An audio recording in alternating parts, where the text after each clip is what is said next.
Kids would rather learn than eat. Kids would rather learn than play. In fact, kids think learning is play. We propose that all toys were invented by grown-ups to get rid of kids. All games were invented by grown-ups to get rid of kids.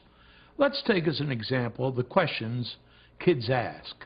Kids ask brilliant questions.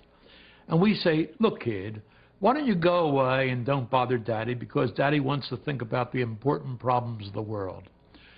Now, we don't really do that. We really say, look, kid, here's a toy. Go play with your toy.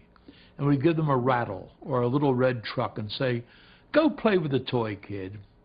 Then watch what happens. The kid plays with it for about 90 seconds. Then he throws it away. We say, see, little kids, little minds, little brains, little attention span. I'm big. I've got a big body and a big mind and a long attention span. I pray you, do it again and watch what actually happens. There are 5 ways to learn about the world. We can see it, hear it, feel it, taste it, and smell it.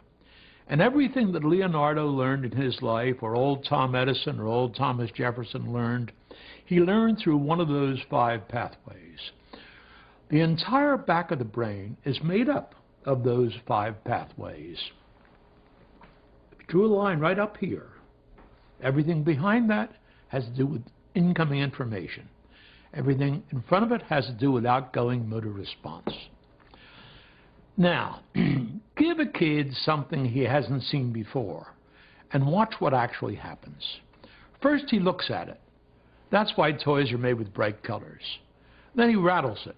That's why toys make noises. Then he feels it. That's why toys don't have sharp edges. Then he tastes it. That's why toys are made with non-poisonous colors. And then, by gosh, he smells it. We haven't figured out how toys ought to smell, so they don't smell at all. That process takes 60 seconds. Now he has had 5 laboratory tests available to him. He used the 5 laboratory tests, 1, 2, 3, 4, 5. It's a beautiful thing to see. Now he does one more thing before he throws it away. He tries to break it so he can learn how it's made. That's why toys are unbreakable, so he can't learn how it's made. It's one of the 2 general approaches to the prevention of learning. The first is put him in the playpen where he can't get at it. And the second is give him something he can't break. The whole process takes about 90 seconds. And he throws it away because there's nothing left to learn from it. We adults watch that superb demonstration and we use it to prove his inferiority. He's got a short attention span. Let me ask you a question. How long should anybody pay attention to a rattle or a little toy truck? Maybe the answer to that question is as long as there's something to learn from it. And if that's true, every child I've seen does it better than any adult I've ever seen do it. Because children know learning is a survival skill.